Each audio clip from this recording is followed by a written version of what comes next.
A gente acompanhou com muita atenção, e foi obrigado a acompanhar com muita atenção, esse episódio envolvendo a importação de arroz para o Brasil. Acho que nunca se discutiu tanto a importação do que quer que seja. Talvez na fase em que o Brasil tinha uma dependência internacional de petróleo, a gente discutia a importação de petróleo. Mas o Brasil hoje é exportador de petróleo. Petróleo rivaliza com a soja hoje para ser o produto número 1 de exportação do Brasil. Que mudança, que coisa incrível. E o Brasil tem uma produção de arroz suficiente para o seu consumo interno. O Brasil, de repente, com o que aconteceu no Rio Grande do Sul, o governo federal, a Companhia Nacional de Abastecimento, o Ministério do Desenvolvimento Agrário, responde para eles, né? Não sei por que não é o Ministério da Agricultura, mas vá lá. O presidente da República, todo mundo se envolveu nessa discussão, vamos importar arroz. A Confederação Nacional da Agricultura diz, não precisa importar arroz. Os produtores dizem, mas não precisa de arroz, a gente segura. Ah, mas o arroz subiu de preço, mas a batata também subiu de preço, uma barbaridade. Nós vamos importar batata? Não, então vamos importar arroz. Então tem uma discussão e tem uma outra discussão envolvida na importação do arroz. Porque a importação do arroz se dá por meio de pregão eletrônico. E o sistema é montado de um jeito que quem vai comprar, que é a Companhia Nacional de Abastecimento, que é o governo, ele não sabe quem vai vender. E não é que ele liga para 3 pessoas e fala, você pode me vender arroz? Não é isso, não são produtores de arroz que estão vendendo arroz. São empresas que entram no sistema, acompanham os leilões que vão acontecer, se cadastram, preenchem os cadastros, se qualificam ou estão qualificadas aquelas que preenchem os requisitos necessários. Não tem uma empresa que deixe de preencher os requisitos necessários. E quando sai a lista dos vencedores, vem uma surpresa. Uma das empresas é uma loja de queijo. Você fala, mas como uma loja de queijo vai conseguir importar centenas de milhões de reais em arroz? Como é que vai fazer um negócio desse? Então, essa é uma outra discussão. Quer dizer, que raio de sistema de pregão eletrônico é esse? Que, de duas uma. Ou tudo bem, essa loja pode importar e existem meios para eles fazerem isso. Eles conseguem fundos e recursos para fazer isso. Tem laranja por trás, não tem laranja por trás, tem uma empresa sólida por trás, tem um parceiro, tem um contrato de mútuo que ela fez com alguém. Isso tudo vai ter que ser investigado. As empresas envolvidas, citadas, têm uma ligação com um funcionário do governo que foi demitido. Na verdade, com um parente do funcionário do governo que foi demitido. Mas como isso? Como é que pode ter acontecido um negócio desse? Bom, esse é o lado policial da história. Mas tem o outro lado, que é a decisão do governo de vamos importar arroz. A decisão do governo de tomar uma medida de força, que o mercado disse que não era necessária.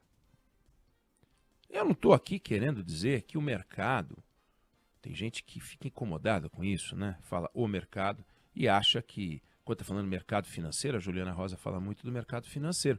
Quando cita o mercado financeiro, as pessoas imaginam que a gente está falando de 4, 5 bancos brasileiros. Não é isso, não. Quando a gente fala de mercado ou mercado financeiro, a gente está falando de um conjunto de decisões que são tomadas por milhares e muitas vezes milhões de pessoas. Quando o dólar sobe, não é porque 2, 3 resolveram enfrentar o governo, 2, 3 não gostam do Aloysio Mercadante, 2, 3 não gostam do Fernando Haddad, 2, 3 são contra o PT. Não é nada disso.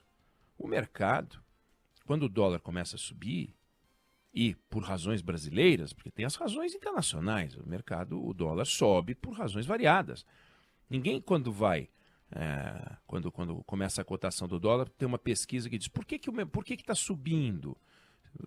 Aperte 1 se for porque a taxa de juros nos Estados Unidos não baixa. Aperte 2 se você tiver com medo da inflação brasileira. Aperte 3 se você não acredita no arcabouço fiscal. Não é assim. As explicações vêm depois de um movimento. Então, o dólar sobe, a inflação futura sobe, as projeções vão mudando. Não é porque 2 ou 3 querem, não. Porque uma coisa chamada mercado, que envolve o mercado financeiro, as pessoas tomam decisões, os departamentos financeiros das empresas, que têm que proteger o seu capital, Tudo isso produz movimentos. Eu costumo dizer que o mercado equivale a uma árvore daquelas do Pantanal cheia de pássaros. Já usei essa imagem em outra ocasião. Cheia de pássaros. Aí, de repente, houve-se um estampido, pá! Seja lá provocado por quê?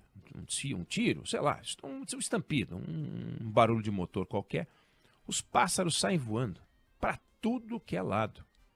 Se alguém filmar, vai ver um balé, uma dança. Parece que os pássaros têm um pássaro-chefe que comanda. Vamos todos para o norte e é para já e voando a uma altura de 122 metros. Não, cada um sai para um lado para se proteger, para seja lá o que for. Mas isso produz um movimento. E esse movimento, essa dança, é o resultado das várias decisões tomadas pelas centenas e centenas ou milhares de pássaros, que constitui o chamado mercado, no caso de pássaros. O mercado é a mesma coisa. Diante de uma informação, um monte de gente começa a tomar decisão. E isso mexe com o dólar, mexe com a inflação, mexe com a taxa de juros. Vamos tomar empréstimos, não vamos tomar empréstimos. Por que o mercado imobiliário, de vez em quando, começa a subir, né? Porque uma série de pessoas começa a achar que faz sentido apostar na construção civil. Tem horas que ele cai.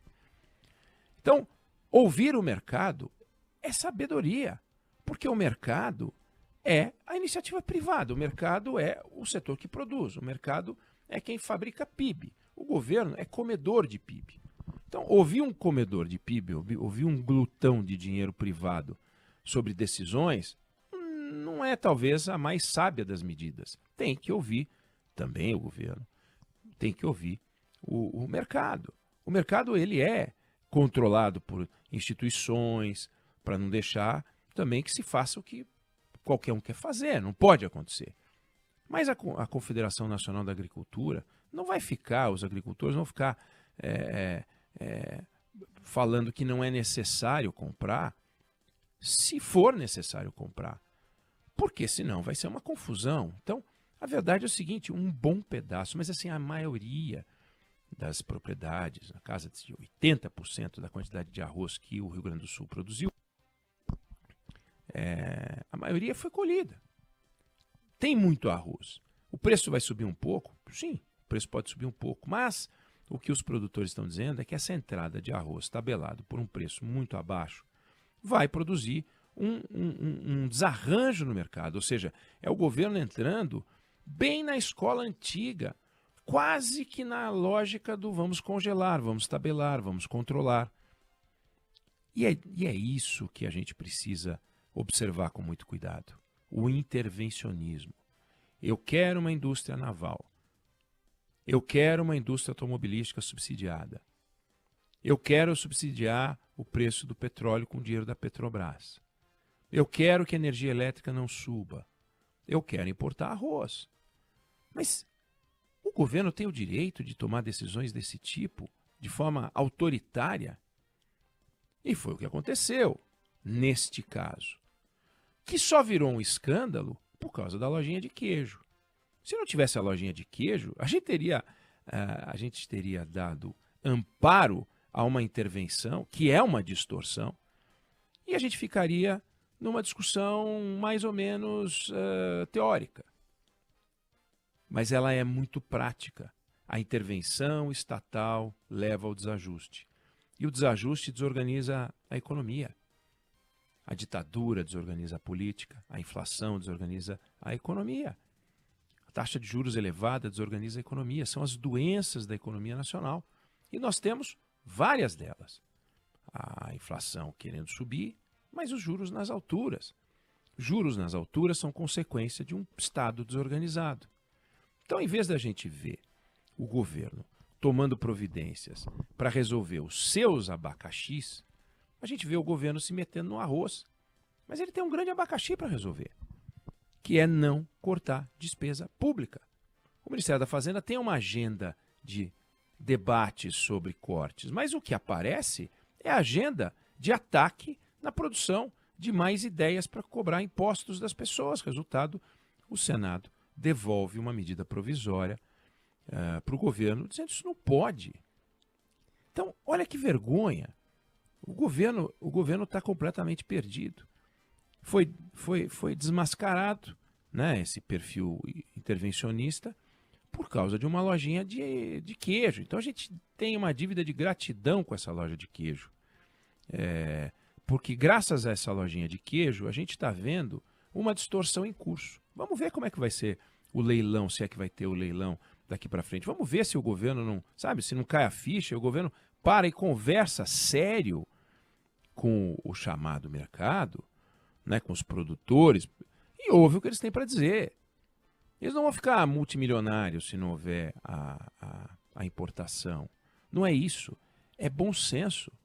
E está faltando bom senso nas relações do governo. Por quê? Porque o governo não está escutando ninguém.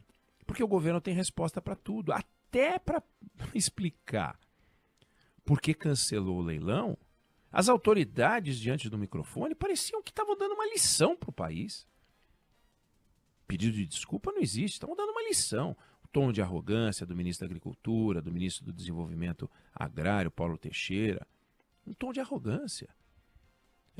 Quando, na verdade, o governo está errando, mas é erro atrás de erro, principalmente por causa dessa mania de eu tenho a resposta para tudo, eu vou interferir em tudo, porque eu sou a verdade e a vida. Isso não pode acontecer. Então, esse problema do arroz não é só um problema do arroz. O problema do arroz, ele denota, ele reforça, ele joga à luz num problema muito maior que o governo tem condições de mexer ainda. O governo começou em janeiro do ano passado, nós já temos 1 ano e meio de governo Lula, e é de se perguntar o seguinte: cadê as grandes transformações? A reforma tributária foi aprovada, mas a gente precisa da sua regulamentação, uma série de providências que precisam ser tomadas e que não foram tomadas até agora. Desajuste fiscal que tem que ser enfrentado.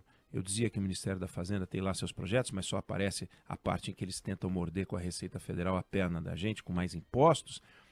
Mas vão ter que visitar os benefícios e é sofrido, é uma agenda sofrida, porque é uma agenda, não é aquela agenda que o governo gosta, como é o que o Lula fez anteontem, né?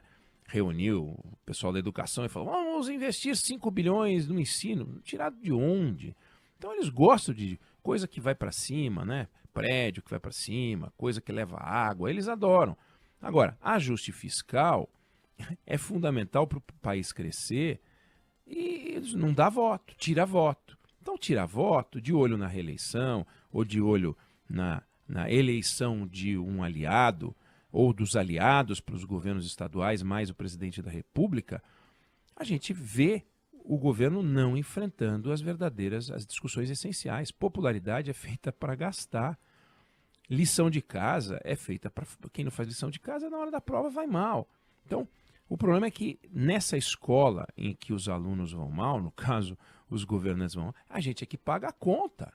E isso não está certo. Eu não sei se você concorda ou discorda, mas essa é a opinião que eu tenho sobre o assunto.